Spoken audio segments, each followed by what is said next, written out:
Universal Studios was supposed to be the escape hatch, the place Disney fans fled to when ticket prices, planning fatigue, and corporate control sucked the joy out of vacations. For years, Universal built its reputation on being the anti-Disney. You didn't need spreadsheets, you didn't need 6 apps, you didn't need to sell a kidney just to skip a line. It was louder, faster, rougher, and far more fun. But in 2025, something unsettling is happening. Universal is no longer trying to beat Disney. It's trying to become Disney, and fans are starting to realize what that really means. The transformation began the moment Universal started winning. The Wizarding World of Harry Potter didn't just draw crowds, it permanently shifted the theme park power balance. Disney suddenly had competition for the first time in decades. Then came Jurassic World, Minions, Super Nintendo World. Universal found itself sitting on franchises powerful enough to compete with Star Wars, Marvel, and Pixar. And once that happened, the company stopped thinking like a challenger. It started thinking like an empire. When companies move from challenger to king, their priorities change. Instead of asking how to deliver value, they ask how much people are willing to tolerate. That shift is visible everywhere in Universal's parks now. Ticket prices have surged well beyond inflation. What used to be a $99 to $120 day ticket has quietly climbed toward Disney territory. But the real gut punch isn't the ticket, it's the express pass. On busy days, skipping the lines can now cost more than the ticket itself. Families show up excited only to realize that without paying hundreds more, they will spend most of the day standing in queues watching other guests walk past them. That isn't accidental. Universal deliberately restricts ride capacity through operational decisions so Express feels necessary. The frustration is the product, the relief is what they sell. That is exactly the strategy Disney uses with Genie Plus and Lightning Lane, and it's the reason Disney fans felt exploited. Universal once mocked that model, now it's copying it. Hotels followed the same trajectory. Universal used to brag about having something for every budget.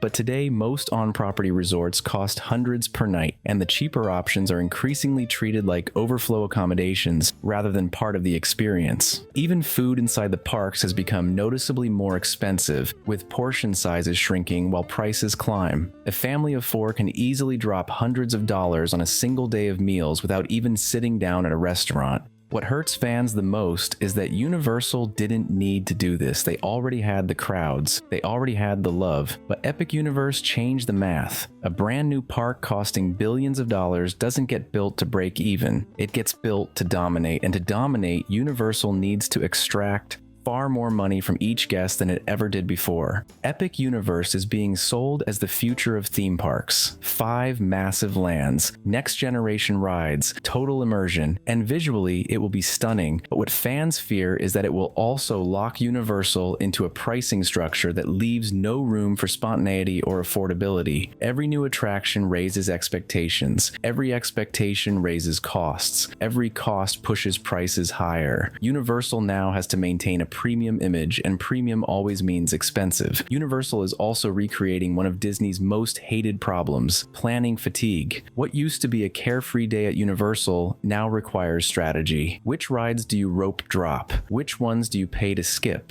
What time should you eat to avoid lines? What app do you need? Where are the lockers? Where are the virtual queues? Theme parks are supposed to feel like escape. Instead, they now feel like logistics exercises that punish you for not planning perfectly. Even the atmosphere has changed. Universal used to feel wild and playful. The newer lands feel hyper-controlled, like cinematic environments designed to move guests through carefully planned spending funnels. They look incredible, but they feel less human, less messy, less spontaneous. The magic becomes something you're guided through, rather than something you stumble into. There's also a cultural shift happening that Universal didn't fully account for. The audience coming into theme parks today grew up watching behind-the-scenes videos, vlogs, and breakdowns of how attractions work. They are more aware than ever of how companies manipulate crowd flow, pricing, and psychology. When guests realize that their frustration is part of the business model, the emotional bond breaks. They stop feeling like participants and start feeling like data points. Disney lost a lot of loyalty that way. Universal is now walking straight into the same trap. Because Universal is bad, it's because Universal was good in a way Disney stopped being.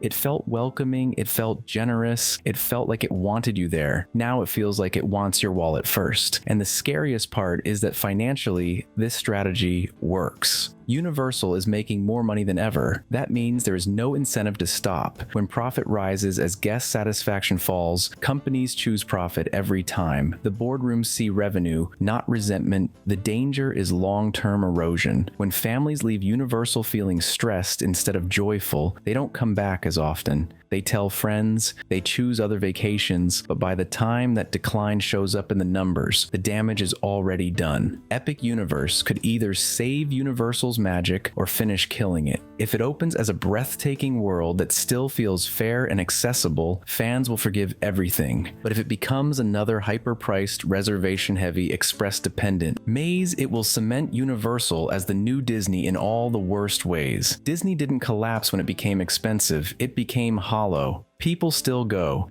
They just don't feel the same way about it. That's the future Universal fans fear. Not empty parks, but empty emotions. Universal Studios isn't losing visitors, it's losing its soul. And once that happens, the transformation is permanent. The rides may get better, the parks may get bigger, but the feeling that made people fall in love with Universal in the first place quietly disappears. In 2025, fans aren't angry because Universal is growing. They're angry because it's growing into something they ran away from. What makes this moment especially dangerous for Universal is that it is happening during a cultural shift in how people value experiences. In the past, families were willing to accept inconvenience and high prices because theme parks felt irreplaceable. But in a world of streaming, gaming, VR, and international travel becoming more accessible, a theme park has to work harder to justify itself. When a family spends thousands of dollars and comes home feeling exhausted, rushed, and financially bruised, that memory competes with vacations that felt freer, cheaper, and more relaxed. Universal is gambling that its intellectual properties will override that feeling, but emotional memory is more powerful than branding. There is also a generational divide forming inside Universal's audience. Older fans remember when the parks were rough around the edges but full of personality. They loved the street performers,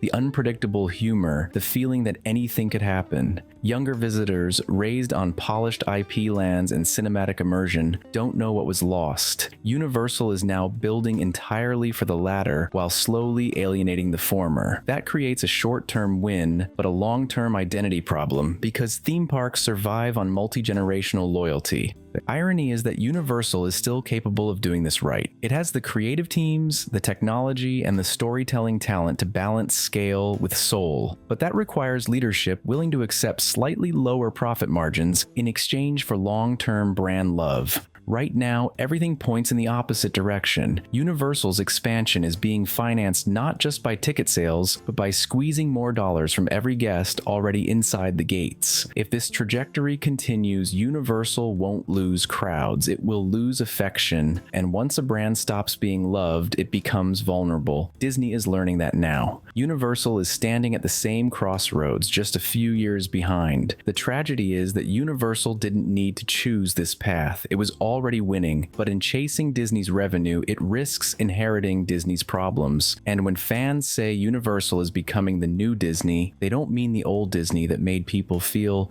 wonder. They mean the one that makes people feel used, and that is the kind of reputation no billion-dollar park can afford.